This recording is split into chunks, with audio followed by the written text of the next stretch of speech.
Salut à vous, c'est un plaisir de vous retrouver sur cette plateforme Célestine le Chrétien, le média de l'édification. Aujourd'hui, nous allons nous entretenir sur la question qui est de savoir si le chrétien devrait souhaiter la mort à ses ennemis ou alors envoyer le feu sur ses adversaires.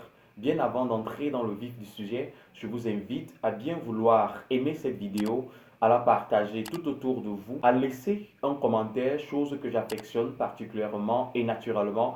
Abonnez-vous, cela fera avancer la chaîne et gagner des âmes pour le compte de notre Seigneur Jésus-Christ. Au fil du temps et à mesure que le temps s'égrène, l'Église ressemble de plus en plus à un champ de bataille où l'on apprend aux chrétiens à guerroyer. On retrouve de nombreux messages du genre, même si c'est ton père, même si c'est ta mère, ton frère ou ta sœur, ton destructeur doit mourir. L'homme fort de ta vie doit disparaître. Il faut tuer tes ennemis, il faut envoyer le feu à tes adversaires. Il y a une catégorie d'ennemis qui doivent obligatoirement mourir pour que vous puissiez régner sur vos possessions. Voilà le funeste message que l'on robine dans l'esprit de la masse. L'évangile de la haine, le message de la vengeance, l'incitation et la légitimation de la rancœur et des prières incantatoires, recourant quelquefois à l'usage des objets contondants et même coupants. L'Église est aujourd'hui semblable à une vivre ou à un labyrinthe qui n'a ni repère ni boussole. Et les causes de toutes ces balafres sont connues,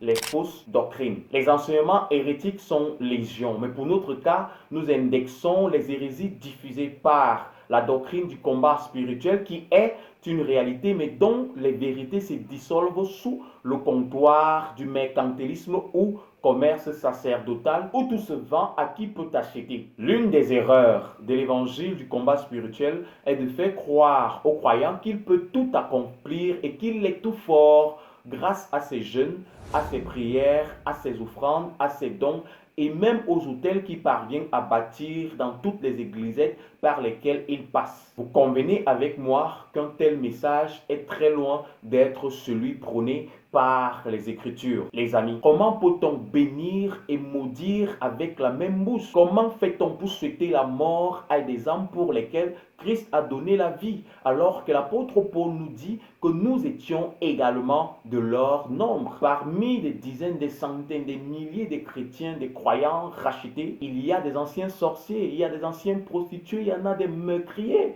il y a des voleurs, il y a des receleurs. Nous aussi, nous étions de leur nombre. Comment souhaiter aujourd'hui leur mort? Comment souhaiter qu'il leur arrive malheur? Comment leur envoyer le feu alors que nous étions également comptés parmi ces reprouvés de Dieu? Un jour, les populations de Jérusalem refoulèrent le Christ parce qu'elles ne voulaient pas le recevoir sur leur territoire. À la vue de ce rejet obstiné, les apôtres décidèrent de prier pour que le ciel s'ouvrât et consuma par son feu ses habitants réfractaires. Le Christ, regardant cette résolution, s'indigna, allant jusqu'à s'opposer farouchement et catégoriquement à cette résolution au point de dire que ses apôtres ignoraient tout de l'esprit qui les animait en ce moment-là. Mes chers frères et sœurs, nous avons un roi qui règne sur nous non par la puissance militaire, encore moins par la force de ses muscles, mais par son amour. C'est la raison pour laquelle il nous a prescrit un commandement nouveau, selon Jean chapitre 13, à partir du verset 34, où il est écrit: Je vous donne un commandement nouveau, aimez-vous les uns les autres comme je vous ai aimé, vous aussi, aimez-vous les uns les autres.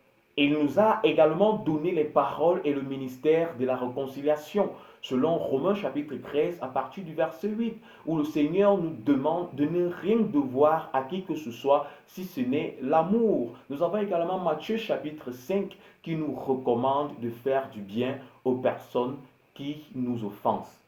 Les amis, jamais au grand jamais, la parole ne nous demande de détruire notre prochain. Cet évangile qui nous pousse à nous venger, cet évangile qui nous pousse à tuer, à ôter la vie au nom de Dieu, au gré des prières inspirées du diable, sont tout sauf chrétiennes, encore moins tirées de l'évangile de Christ. Mes chers amis, je vous en prie, Comme le dit Hébreux, chapitre 13, à partir du verset 7. Considérons la vie de ceux-là qui nous ont précédés dans le Seigneur, de ceux-là qui nous ont enseigné Christ. Faisons le bilan de leur vie, puis imitons leur foi. Regardons le cas de Joseph. Il a été trahi par ses frères, vendu par ses frères, mais à la fin, il leur a pardonné. Il aurait pu prier pour que l'Éternel, son Dieu, consumant par le feu toute sa famille. Mais cependant, c'est le même Joseph qui pardonne à ses frères et qui leur donne à manger. Regardons le cas de notre Seigneur et Sauveur Jésus-Christ. Il a été trahi par son apôtre, vendu à prix de rien. Cependant, il a pardonné à ceux qui ont frappé sur lui, à ceux qui l'ont cloué sur la croix maudite. Regardons le cas d'Étienne, qui, lapidé par ses bourreaux, se remet au Seigneur entièrement et pardonne à ses criminels. Regardons également le cas de l'apôtre Paul, qui a été persécuté fortement par le forgeron Alexandre, mais qui remet littéralement le sort de ces derniers entre les mains du Seigneur. Comme nous le dit la parole de Dieu, à notre Seigneur la vengeance et la rétribution des méchants. Qui sommes-nous pour déclarer la mort dans la vie des âmes?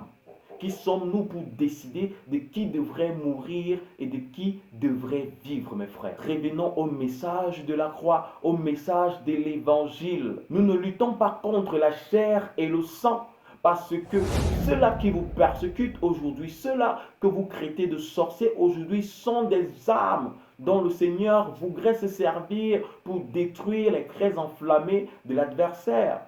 Ceux-là qui sont dans des sectes pernicieuses aujourd'hui, ceux-là qui sont versés dans l'homosexualité, dans le vol, dans le mensonge, dans des pratiques occultes aujourd'hui, sont des vases dont le Seigneur voudrait s'en servir demain. Et si nous prions pour que toutes ces personnes meurent, pour que le feu les consume, le Seigneur utilisera qui demain? Puisqu'il vous utilise aujourd'hui, vous qui étiez également comptés parmi ces parjures, aujourd'hui vous êtes rachetés. Mes amis, quel est véritablement le but des prières que vous élevez contre vos oncles, contre vos tantes, contre vos grands-parents, contre vos amis, contre vos collaborateurs, contre vos frères, contre vos sœurs? Ce message n'est pas de Dieu, il est directement inspiré du diable. La deuxième lettre aux Corinthiens, à partir du chapitre 3, verset 12, l'apôtre Paul nous fait savoir que tous ceux qui ont choisi de vivre pieusement en Christ ou pieusement dans le Christ seront persécutés. J'ai envie de dire, seront toujours persécutés. Et il est normal que nous le soyons puisque nous sommes la lumière du monde. Il est normal que vous soyez combattus puisque vous êtes la lumière du monde. C'est normal que les ténèbres cherchent à vous éteindre puisque vous représentez l'espoir et la vie dans ce monde qui est totalement plongé dans un catastrophisme qui ne dit pas son nom. Mes chers frères et sœurs, en tant qu'enfants de Dieu, faisons notre travail, embrassons nos adversaires par l'amour, étouffons-les par l'amour de Christ et non pas par des prières diaboliques. Ne vous laissez pas aveugler par la vengeance. Désarmez-vous et laissez Jésus-Christ vous réarmer par la puissance de son amour. Chers frères, chères sœurs, soyons chrétiens. Prenez soin de vous. Partagez cette vidéo. Aimez-la. Laissez un commentaire. Abonnez-vous. Shalom.